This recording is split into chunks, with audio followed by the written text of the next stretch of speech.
Assalamualaikum warahmatullahi wabarakatuh. Perkenalkan, nama saya Muhammad Ilham Faris Aiman dari kelas 22A Prodi PLB Pendidikan Luar Biasa dengan NIM 221F10019.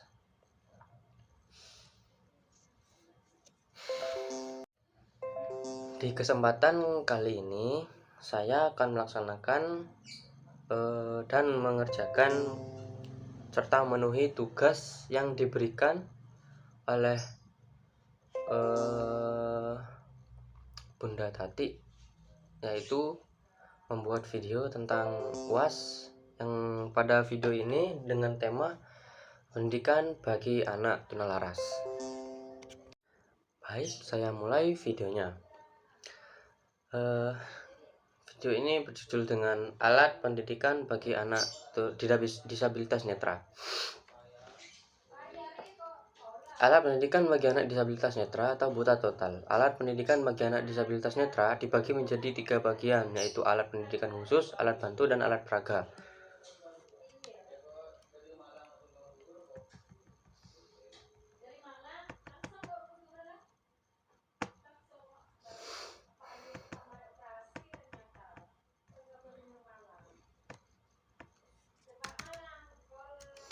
Yang pertama, alat pendidikan bagi anak disabilitas netra antara lain reglet dan pena, 2 mesin tik braille, 3 komputer dengan program braille, 4 printer braille, 5 abakus, 6 kalkulator bicara, 7 kertas braille, 8 penggaris braille, dan 9 kompas bicara.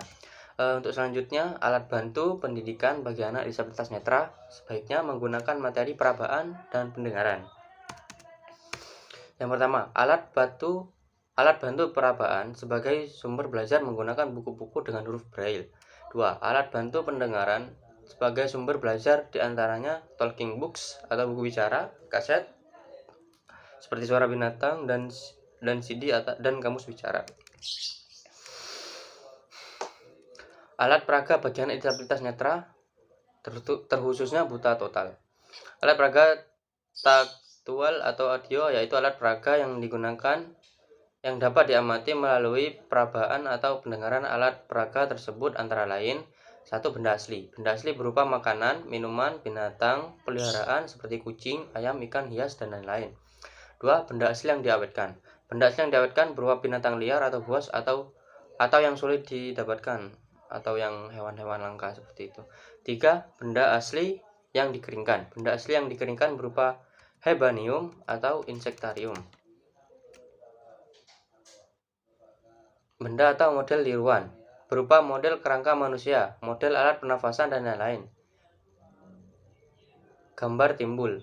Gambar timbul berbentuk asli berupa grafik, diagram, dan lain-lain. 6. Gambar timbul skematik. Gambar timbul skematik ini berupa rangkaian listrik, denah, dan lain-lain. Yang ketujuh, peta timbul. Peta timbul tentang provinsi, pulau, negara, daratan, benua, dan lain-lain. 8. Globo timbul, papan bicara, dan papan paku. Alat pendidikan bagi anak disabilitas netra terkhususnya untuk low vision. Alat bantu pendidikan dan peraga bagi anak low vision dibagi 3, yaitu alat bantu optik dan non-optik serta alat peraga. Alat bantu optik ini berupa kacamata pembesar, cyan magnifier, hand magnifier, kombinasi teleskop, dan CCTV. 2. Yaitu alat bantu non-optik berupa kertas bergaris tebal, spidol warna hitam, pensil hitam tebal, buku-buku dengan diperbesar, penyangga buku, lampu meja, tiposkop, tape recorder, dan bingkai untuk menulis. Layanan untuk anak disabilitas netra. Anak disabilitas netra cenderung memiliki berbagai masalah, baik masalah yang berhubungan dengan masalah pendidikan, sosial, emosi, kesehatan, pengisian waktu, maupun pekerjaan. Semua permasalahan tersebut dapat diantisipasi dengan memberikan layanan pendidikan, arahan, bimbingan, latihan, dan kesempatan yang luas bagi anak tunanetra, sehingga permasalahan-permasalahan yang mungkin timbul dalam berbagai aspek dapat ditanggulangi sedini mungkin. Artinya, perlu dilakukan upaya-upaya khusus secara terpadu dan multidisipliner untuk mencegah jangan sampai permasalahan tersebut muncul, yang akhirnya dapat merugikan perkembangan anak disabilitas netra. Teknik pelayanan bagi anak disabilitas netra. Setiap anak berkebutuhan khusus seperti tunanetra, baik yang bersifat permanen maupun sementara atau temporer, memiliki hambatan belajar dan kebutuhan yang berbeda-beda. Hambatan belajar yang dialami oleh setiap anak dapat disebabkan oleh 3 hal, yaitu faktor lingkungan, faktor dalam diri anak atau faktor individu, dan kombinasi. Dan yang ketiga itu faktor kombinasi antara faktor individu dan faktor lingkungan.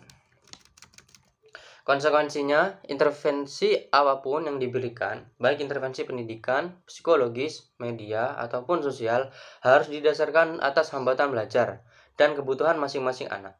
Pusat dari sistem interpersonal dalam tiap kehidupan seorang adalah keluarga. Seorang bayi bagaimanapun dan menerima kehidupan itu melalui interaksinya dalam keluarga. Interaksi seseorang di masa depan memperlihatkan intensitas ikatan emosi dan kepercayaan dasar terhadap diri dan dunia luar yang dihasilkan pada introspeksi awal dalam keluarga. Saat anak-anak tumbuh dan matang, mereka berubah dalam banyak hal dan keluarga pun berubah pula. Hal ini berlangsung selama perkembangan seseorang dalam tentang kehidupannya. Jika anak remaja atau dewasa mengalami disfungsi psikologis, masalah ini mungkin berawal dari konflik yang tak terpecahkan dalam keluarga di masa lalu. Masalah keluarga, terutama seorang ibu, merupakan gejala interpersonal. Kondisi emosi adalah suatu kondisi emosi salah satu anggota keluarga, berpengaruh pada setiap anggota yang lain. Bila satu anggota keluarga merasa tidak enak atau discomfort, maka hal ini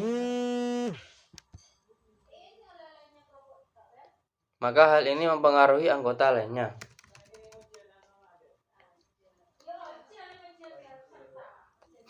Kondisi keluarga dianalogikan dengan kondisi individu dalam keadaan homostatis. Jadi dalam konseling terapi, keadaan homostatis struktur keluarga ini, anak-anak merupakan emosional produk dari orang tua. Perilaku manusia, terutama anak dengan hambatan penglihatan, merupakan hasil belajar sehingga dapat diubah dengan memanipulasi dan mengkreasi kondisi-kondisi belajar anak. Pada dasarnya, proses konseling merupakan suatu penataan proses atau pengalaman belajar untuk membantu individu agar dapat mengubah perilakunya supaya dapat memecahkan masalahnya. Prinsip pengajaran pada anak disabilitas netra harus berdasarkan keterbatasan dalam hal variasi dan luasnya pengalaman, keterbatasan dalam hal mobilitas dan keterbatasan dalam hal interaksi dengan lingkungan.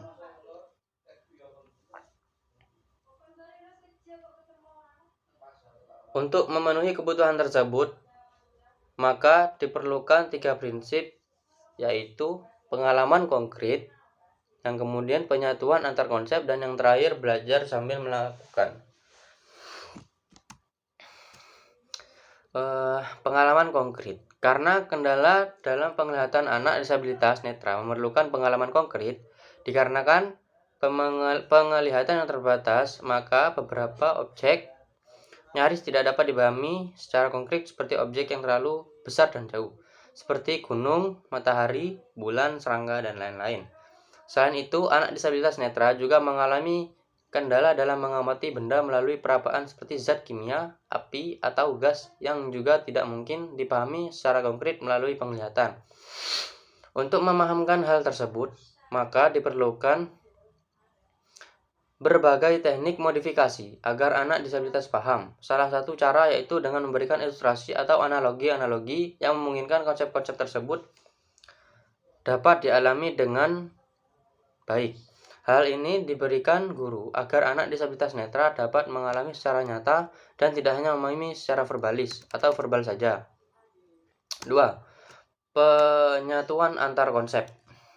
Sebagian besar pengalaman dan pemahaman diperoleh dari informasi visual dan non-visual yang diperoleh dari indera selain mata. Maka dari itu, perabaan berperan sangat penting tentang objek yang tidak bersuara. Objek yang harus dipahami melalui perabaan dapat dikategorikan objek yang kecil atau dapat dijangkau oleh perabaan dalam telapak tangan, dan objek yang besar atau di luar jangkauan telapak tangan. Teknik ini disebut teknik perabaan analistik atau analytic touch. 3. Belajar sambil melakukan atau learning by doing. Prinsip belajar sambil melakukan berkaitan erat dengan prinsip pengalaman konkret dengan praktek langsung. Untuk memahami benda di luar jangkauan telapak tangan, maka berperan baik pada perabaan sintetis atau synthetic touch.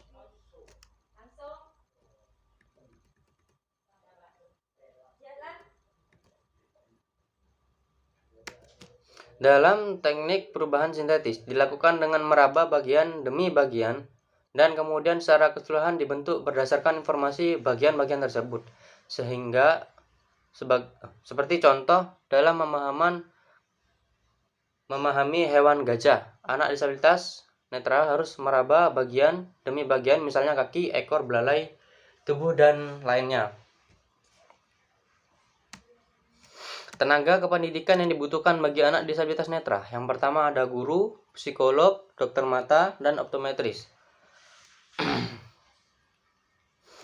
Untuk spesifikasi pada guru, yaitu guru yang berkualifikasi SGPLB, Sekolah Guru Pendidikan Luar Biasa, Sarjana 1, PLB, Pendidikan Sarjana Luar Biasa, Sarjana S1 bukan PLB, tetapi memiliki latar belakang keahlian tertentu atau khusus yang dibutuhkan anak disabilitas netra seperti pendidikan agama, musik, dan lain-lain.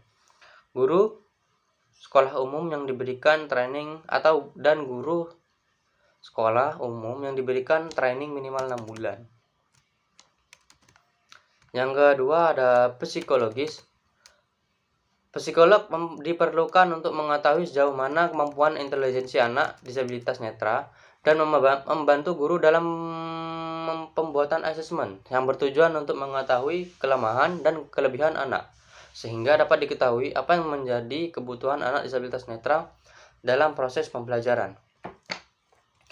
Yang selanjutnya untuk dokter mata. Rekomendasi dari dokter mata sangat diperlukan bagi lembaga penyelenggara pendidikan untuk anak disabilitas netra. Karena rekomendasi yang menerangkan bahwa seorang anak mengalami hambatan dalam penglihatan adalah seorang dokter. Yang keempat, optometris. Kemampuan penglihatan anak disabilitas netra dapat diketahui salah satunya dari hasil asesmen klinis yang dilakukan oleh optometris.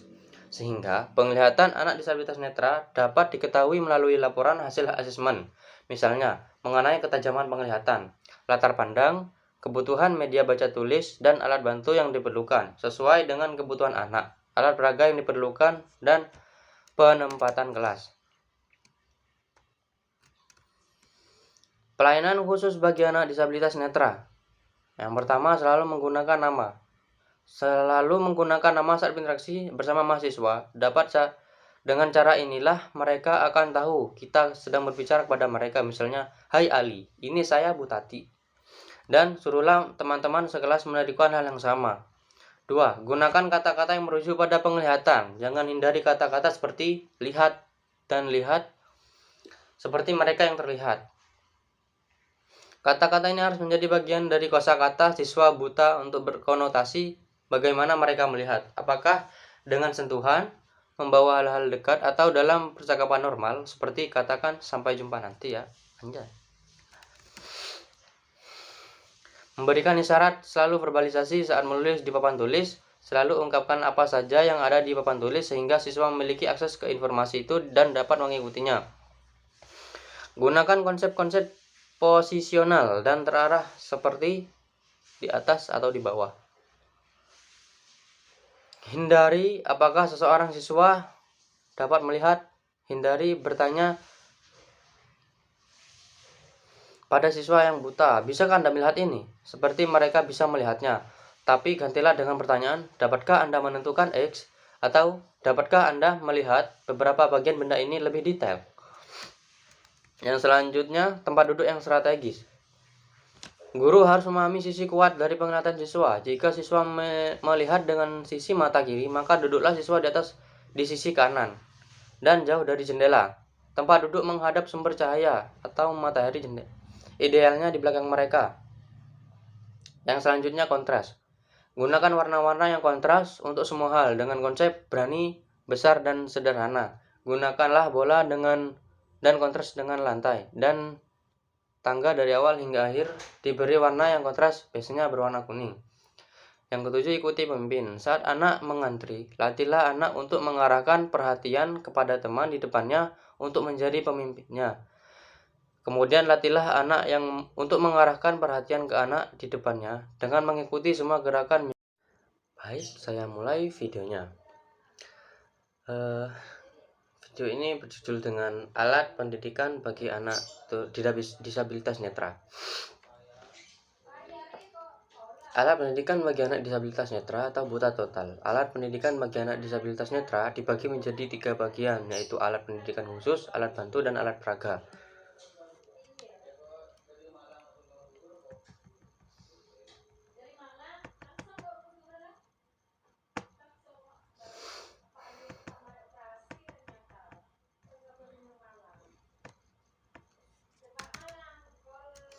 Yang pertama, alat pendidikan bagi anak disabilitas netra antara lain reglet dan pena, 2 mesin tik braille, 3 komputer dengan program braille, 4 printer braille, 5 abakus, 6 kalkulator bicara, 7 kertas braille, 8 penggaris braille, dan 9 kompas bicara.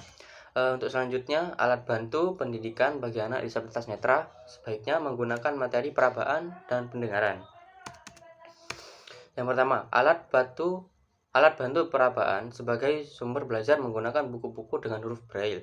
2. Alat bantu pendengaran sebagai sumber belajar diantaranya talking books atau buku bicara, kaset seperti suara binatang, dan CD dan kamus bicara. Alat peraga bagi anak disabilitas netra terkhususnya buta total. Alat peraga taktual atau audio yaitu alat peraga yang dapat diamati melalui perabaan atau pendengaran. Alat peraga tersebut antara lain: 1. Benda asli. Benda asli berupa makanan, minuman, binatang peliharaan seperti kucing, ayam, ikan hias, dan lain-lain. 2. Benda asli yang diawetkan. Benda asli yang diawetkan berupa binatang liar atau buas atau yang sulit didapatkan atau yang hewan-hewan langka seperti itu. 3. Benda asli yang dikeringkan. Benda asli yang dikeringkan berupa herbarium atau insektarium. Benda atau model tiruan berupa model kerangka manusia, model alat pernafasan, dan lain-lain. Gambar timbul. Gambar timbul berbentuk asli berupa grafik, diagram, dan lain-lain. 6. Gambar timbul skematik. Gambar timbul skematik ini berupa rangkaian listrik, denah, dan lain-lain. Yang ketujuh, peta timbul. Peta timbul tentang provinsi, pulau, negara, daratan, benua, dan lain-lain. 8. Globo timbul, papan bicara, dan papan paku. Alat pendidikan bagi anak disabilitas netra, terkhususnya untuk low vision. Alat bantu pendidikan dan peraga bagi anak low vision dibagi 3, yaitu alat bantu optik dan non-optik, serta alat peraga. Alat bantu optik ini berupa kacamata pembesar, cyan magnifier, hand magnifier, kombinasi teleskop dan CCTV. 2. Yaitu alat bantu non-optik, berupa kertas bergaris tebal, spidol warna hitam, pensil hitam tebal, buku-buku dengan diperbesar, penyangga buku, lampu meja, tiposkop, tape recorder, dan bingkai untuk menulis. Layanan untuk anak disabilitas netra. Anak disabilitas netra cenderung memiliki berbagai masalah, baik masalah yang berhubungan dengan masalah pendidikan, sosial, emosi, kesehatan, pengisian waktu, maupun pekerjaan. Semua permasalahan tersebut dapat diantisipasi dengan memberikan layanan pendidikan, arahan, bimbingan, latihan, dan kesempatan yang luas bagi anak tunanetra, sehingga permasalahan-permasalahan yang mungkin timbul dalam berbagai aspek dapat ditanggulangi sedini mungkin. Artinya, perlu dilakukan upaya-upaya khusus secara terpadu dan multidisipliner untuk mencegah jangan sampai permasalahan tersebut muncul, yang akhirnya dapat merugikan perkembangan anak disabilitas netra. Teknik pelayanan bagi anak disabilitas netra. Setiap anak berkebutuhan khusus seperti tunanetra, baik yang bersifat permanen maupun sementara atau temporer, memiliki hambatan belajar dan kebutuhan yang berbeda-beda. Hambatan belajar yang dialami oleh setiap anak dapat disebabkan oleh 3 hal, yaitu faktor lingkungan, faktor dalam diri anak atau faktor individu, dan yang ketiga itu faktor kombinasi antara faktor individu dan faktor lingkungan. Konsekuensinya, intervensi apapun yang diberikan, baik intervensi pendidikan, psikologis, media, ataupun sosial, harus didasarkan atas hambatan belajar dan kebutuhan masing-masing anak. Pusat dari sistem interpersonal dalam tiap kehidupan seorang adalah keluarga. Seorang bayi bagaimanapun dan menerima kehidupan itu melalui interaksinya dalam keluarga. Interaksi seseorang di masa depan memperlihatkan intensitas ikatan emosi dan kepercayaan dasar terhadap diri dan dunia luar yang dihasilkan pada introspeksi awal dalam keluarga. Saat anak-anak tumbuh dan matang, mereka berubah dalam banyak hal dan keluarga pun berubah pula. Hal ini berlangsung selama perkembangan seseorang dalam tentang kehidupannya. Jika anak remaja atau dewasa mengalami disfungsi psikologis, masalah ini mungkin berawal dari konflik yang tak terpecahkan dalam keluarga di masa lalu. Masalah keluarga, terutama seorang ibu, merupakan gejala interpersonal. Kondisi emosi adalah suatu kondisi emosi salah satu anggota keluarga, berpengaruh pada setiap anggota yang lain. Bila satu anggota keluarga merasa tidak enak atau discomfort, maka hal ini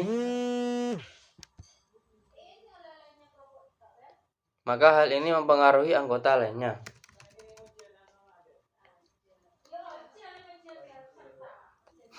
Kondisi keluarga dianalogikan dengan kondisi individu dalam keadaan homeostatis. Jadi dalam konseling terapi, keadaan homeostatis struktur keluarga ini, anak-anak merupakan emosional produk dari orang tua. Perilaku manusia, terutama anak dengan hambatan penglihatan, merupakan hasil belajar sehingga dapat diubah dengan memanipulasi dan mengkreasi kondisi-kondisi belajar anak. Pada dasarnya, proses konseling merupakan suatu penataan proses atau pengalaman belajar untuk membantu individu agar dapat mengubah perilakunya supaya dapat memecahkan masalahnya. Prinsip pengajaran pada anak disabilitas netra harus berdasarkan keterbatasan dalam hal variasi dan luasnya pengalaman, keterbatasan dalam hal mobilitas dan keterbatasan dalam hal interaksi dengan lingkungan.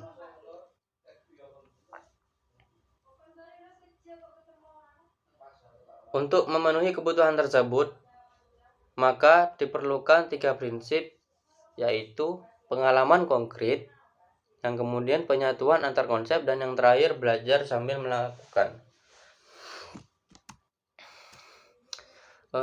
Pengalaman konkret. Karena kendala dalam penglihatan anak disabilitas netra memerlukan pengalaman konkret, dikarenakan penglihatan yang terbatas, maka beberapa objek nyaris tidak dapat dipahami secara konkret, seperti objek yang terlalu besar dan jauh, seperti gunung, matahari, bulan, serangga, dan lain-lain.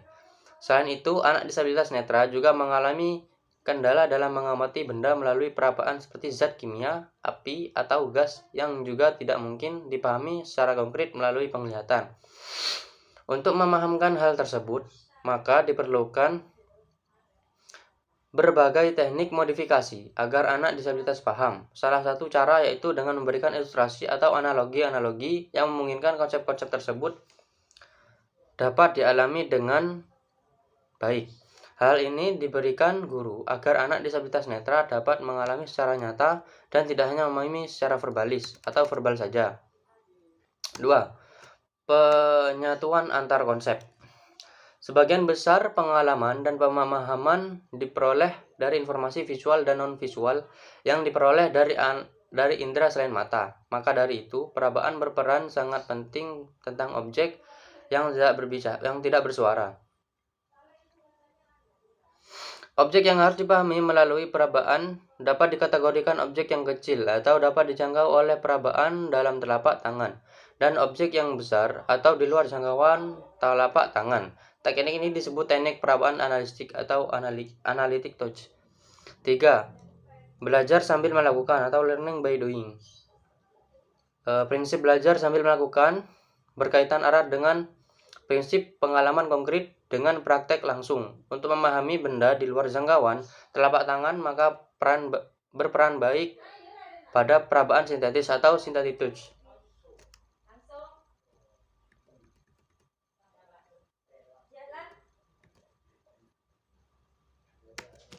Dalam teknik perubahan sintetis dilakukan dengan meraba bagian demi bagian dan kemudian secara keseluruhan dibentuk berdasarkan informasi bagian-bagian tersebut.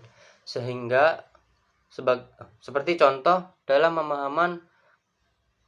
memahami hewan gajah, anak disabilitas netra harus meraba bagian demi bagian, misalnya kaki, ekor, belalai, tubuh, dan lainnya. Tenaga kependidikan yang dibutuhkan bagi anak disabilitas netra. Yang pertama ada guru, psikolog, dokter mata, dan optometris. Untuk spesifikasi pada guru, yaitu guru yang berkualifikasi SGPLB, Sekolah Guru Pendidikan Luar Biasa, Sarjana 1, PLB, Pendidikan Sarjana Luar Biasa, Sarjana S1 bukan PLB, tetapi memiliki latar belakang keahlian tertentu atau khusus yang dibutuhkan anak disabilitas netra seperti pendidikan agama, musik, dan lain-lain. Guru sekolah umum yang diberikan training dan guru sekolah umum yang diberikan training minimal 6 bulan. Yang kedua ada psikologis. Psikolog diperlukan untuk mengetahui sejauh mana kemampuan intelijensi anak disabilitas netra dan membantu guru dalam pembuatan asesmen yang bertujuan untuk mengetahui kelemahan dan kelebihan anak, sehingga dapat diketahui apa yang menjadi kebutuhan anak disabilitas netra dalam proses pembelajaran. Yang selanjutnya untuk dokter mata. Rekomendasi dari dokter mata sangat diperlukan bagi lembaga penyelenggara pendidikan untuk anak disabilitas netra. Karena rekomendasi yang menerangkan bahwa seorang anak mengalami hambatan dalam penglihatan adalah seorang dokter. Yang keempat, optometris. Kemampuan penglihatan anak disabilitas netra dapat diketahui salah satunya dari hasil asesmen klinis yang dilakukan oleh optometris. Sehingga penglihatan anak disabilitas netra dapat diketahui melalui laporan hasil asesmen. Misalnya, mengenai ketajaman penglihatan, latar pandang, kebutuhan media baca tulis, dan alat bantu yang diperlukan sesuai dengan kebutuhan anak, alat peraga yang diperlukan, dan penempatan kelas. Pelayanan khusus bagi anak disabilitas netra. Yang pertama, selalu menggunakan nama saat berinteraksi bersama mahasiswa. Dengan cara inilah mereka akan tahu kita sedang berbicara kepada mereka. Misalnya, "Hai Ali, ini saya Bu Tati." Dan suruhlah teman-teman sekelas melakukan hal yang sama. 2. Gunakan kata-kata yang merujuk pada penglihatan. Jangan hindari kata-kata seperti lihat dan lihat seperti mereka yang terlihat. Kata-kata ini harus menjadi bagian dari kosakata siswa buta untuk berkonotasi bagaimana mereka melihat. Apakah dengan sentuhan, membawa hal-hal dekat, atau dalam percakapan normal seperti katakan sampai jumpa nanti ya. Anjay. Memberikan isyarat, selalu verbalisasi saat menulis di papan tulis. Selalu ungkapkan apa saja yang ada di papan tulis sehingga siswa memiliki akses ke informasi itu dan dapat mengikutinya. Gunakan konsep-konsep posisional dan terarah seperti di atas atau di bawah. Hindari apakah seseorang siswa dapat melihat. Hindari bertanya pada siswa yang buta, "Bisakah Anda melihat ini?" Seperti mereka bisa melihatnya. Tapi gantilah dengan pertanyaan, "Dapatkah Anda menentukan X?" Atau, "Dapatkah Anda melihat beberapa bagian benda ini lebih detail?" Yang selanjutnya, tempat duduk yang strategis.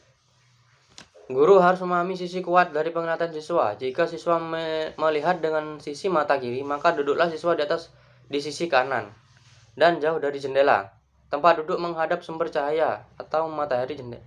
Idealnya di belakang mereka. Yang selanjutnya kontras. Gunakan warna-warna yang kontras untuk semua hal dengan konsep berani, besar, dan sederhana. Gunakanlah bola dan kontras dengan lantai dan tangga dari awal hingga akhir diberi warna yang kontras, biasanya berwarna kuning. Yang ketujuh, ikuti pemimpin. Saat anak mengantri, latihlah anak untuk mengarahkan perhatian kepada teman di depannya untuk menjadi pemimpinnya. Kemudian latihlah anak yang untuk mengarahkan perhatian ke anak di depannya dengan mengikuti semua gerakan. Misalnya berhenti, berjalan lurus, berputar, dan lain-lain. Jadilah pemandu yang percaya diri. Jika kita menjadi pemandu bagi siswa yang buta dan duduk di bangku prasekolah, maka tawarkan kedua jari kita untuk mereka pegang. Dan yang terakhir, ciptakan dan doronglah anak hambatan visual untuk proaktif dalam berbagai kegiatan. Misalnya, dia memiliki karakter untuk memberi dan bukan menerima. Baik, cukup sekian video UAS yang berjudul Pendidikan bagi Anak Tunanetra. Kurang lebihnya mohon maaf. Terima kasih. Wassalamualaikum warahmatullahi wabarakatuh.